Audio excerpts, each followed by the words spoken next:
Have you ever noticed how someone can smile at you for years and then suddenly look at you like you're the enemy, no warning, no explanation? Just a shift so cold it steals the air from your lungs. I want you to hear me clearly. When someone suddenly starts hating you, it is rarely about you, but it will feel like it is. It feels personal. It feels sharp. It feels like betrayal wrapped in confusion. One day you're safe. The next day, you're the problem. And your brain goes into overdrive trying to solve the mystery. What did I do? What did I say? Was I too much, not enough? We are wired for belonging. So when someone withdraws approval or replaces warmth with resentment, it triggers something ancient inside us. Shame wakes up fast. Shame says, you messed this up. You are the flaw.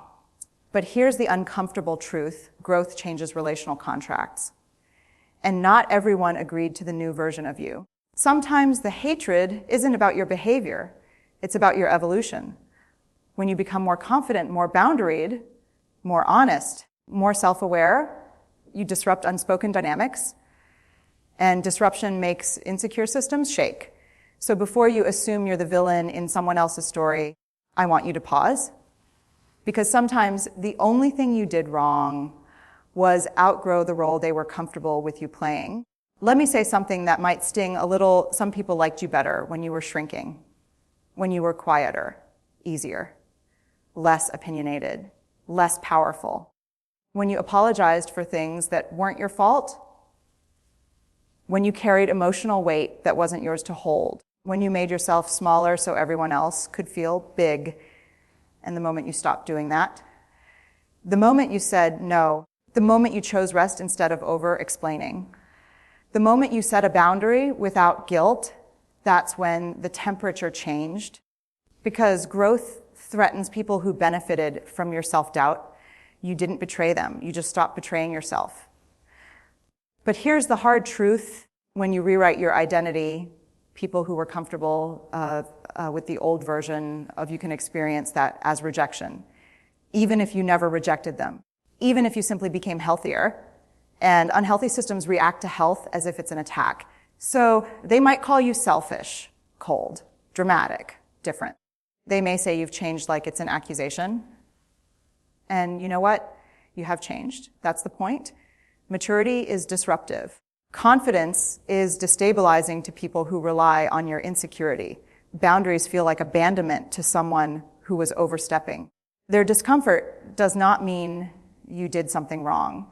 Sometimes it just means you stopped playing a role that was quietly hurting you. I need you to understand something powerful. Sometimes when people suddenly start hating you, what you're actually seeing is projection.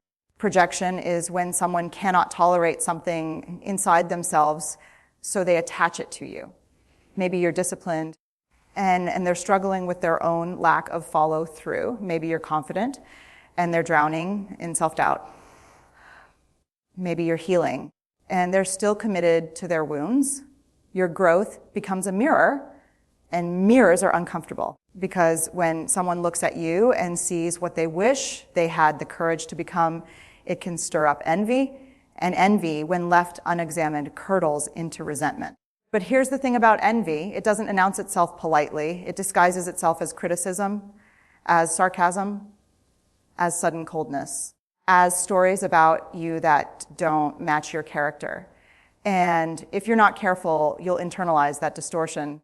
You'll start editing yourself to make them comfortable. You'll dim your light so they don't feel exposed. Don't do that. You are not responsible for managing someone else's insecurity.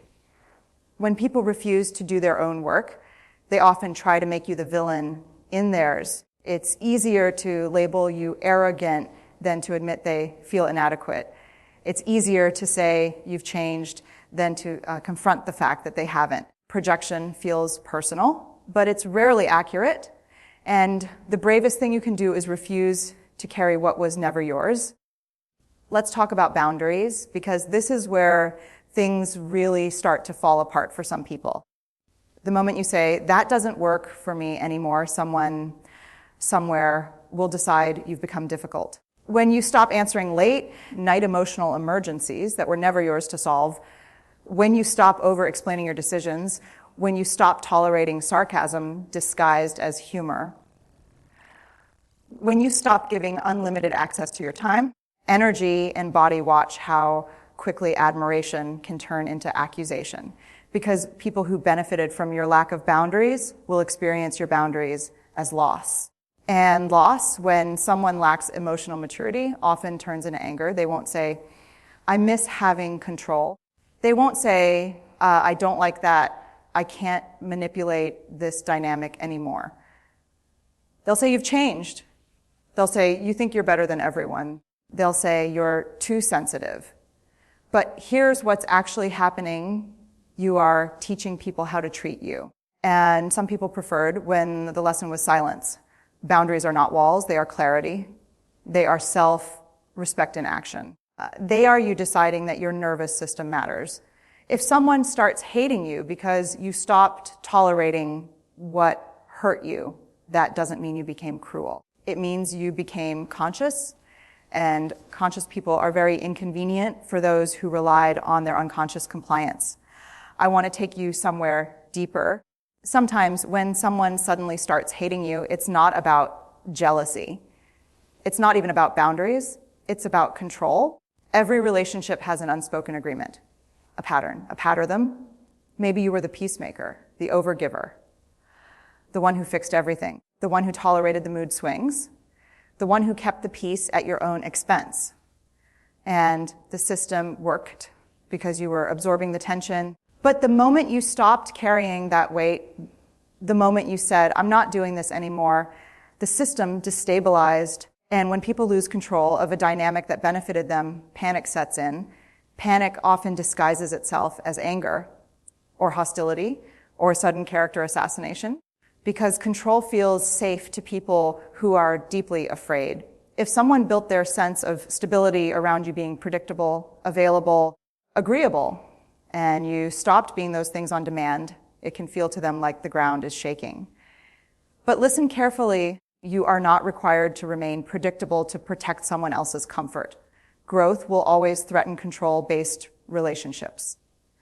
And when control slips away, insecure people sometimes reach for the most powerful weapon they have left, rejection. They will push you away before you can fully step out of their influence. And it will hurt. But someone losing control over you is not the same thing as you losing your worth. There's something we don't talk about enough.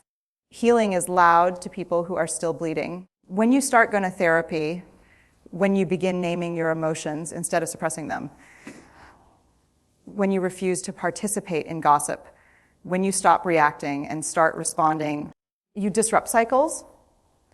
And disruption feels threatening to those who built identity around the cycle. If someone bonded with you over shared pain, shared resentment, shared dysfunction, what happens when you no longer want to live there? You become a reminder of what they are avoiding, a reminder of conversations they don't want to have, a reminder that change is possible and they haven't chosen it. And that reminder can sting. Sometimes the person who hates you now is actually grieving the version of you that signed their coping mechanisms. You used to validate their avoidance. You used to join their outrage. You used to sit in the chaos with them. Now you're choosing peace. And peace, to someone addicted to chaos, feels like abandonment. But hear me clearly, you are allowed to outgrow trauma bonds. You are allowed to evolve past the pain that once connected you. And if your healing exposes someone else's unhealed wounds, that is not cruelty. That is contrast. You are not responsible for shrinking your recovery to make someone else comfortable staying stuck. Sometimes they don't hate you. They hate the mirror. Your healing holds up. Let's go even deeper. Every person in your life carries a story about who you are. And most of the time, that story was written years ago. Maybe you were the insecure one. Maybe you were the quiet one. Maybe you were the messy one. Maybe you were the one who always comes back. And without realizing it, they built expectations around that identity. Now imagine what happens when you rewrite the script. When the insecure one becomes self-assured, when the quiet one finds her voice, when the messy one becomes disciplined, when the one who always comes back doesn't. it threatens their narrative. And when people are attached to a story, they will sometimes fight harder to protect the story than to understand the person. So instead of adjusting their perception, they label you inconsistent, fake, not yourself. But what they really mean is you're not matching the version of you that made me comfortable. Growth breaks familiarity. And familiarity feels safe even when it's unhealthy. If someone suddenly turns cold, it may be because you no longer fit into the character they assigned you. And here's the courageous truth. You are allowed to outgrow someone else's expectations. You are not obligated to remain who you were just so someone else doesn't have to update their perspective. If their story about you collapses because you evolved, that doesn't mean you betrayed them. It means you stopped living inside a script that was too small for who you're becoming. Let me tell you something that will shift how you interpret sudden hatred. Often criticism is fear in disguise. People who lash out at you are not always angry at your actions. They are scared of what your actions represent. Your courage scares them. Your boundaries scare them. Your refusal to apologize for things that weren't your fault scares them. Your refusal to shrink yourself to keep them comfortable scares them. Fear is loud, but it often wears a mask. It says, you're selfish, you've changed, you're dramatic, you're too much. And when you hear these words, your instinct might be to defend yourself. But I want you to pause, listen past the words.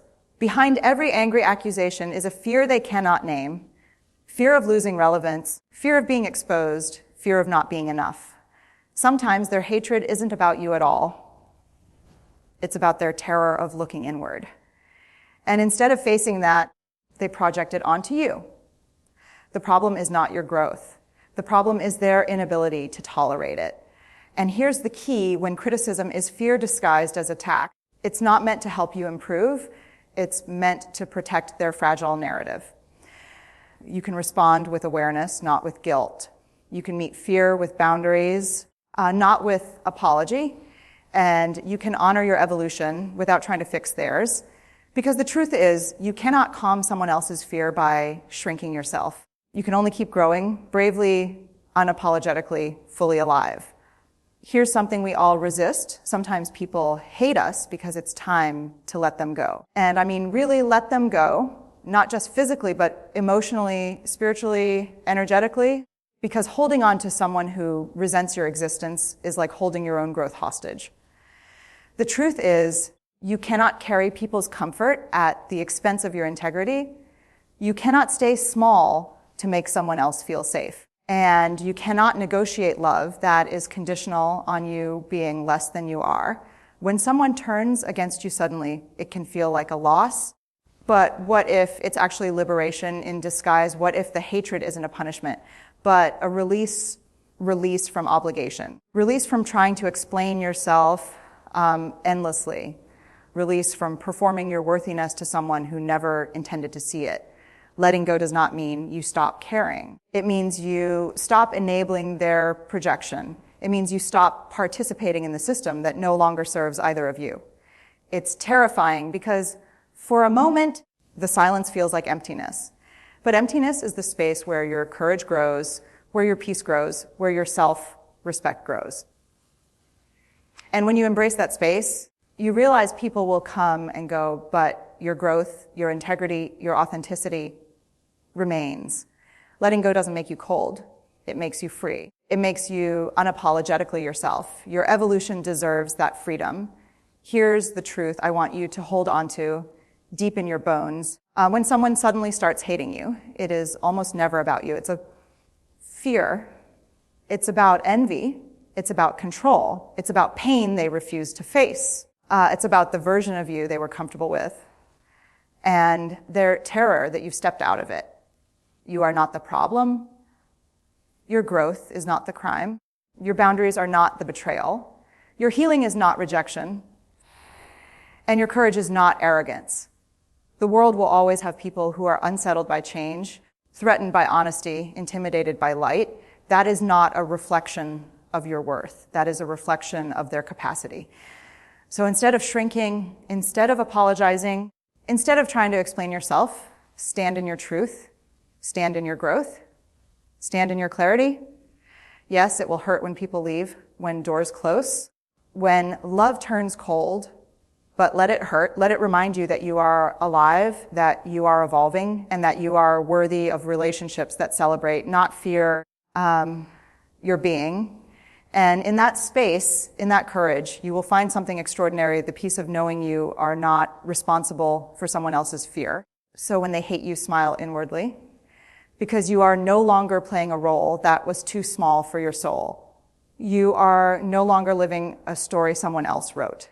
You are free, fully, unapologetically, and that is exactly where you are meant to be.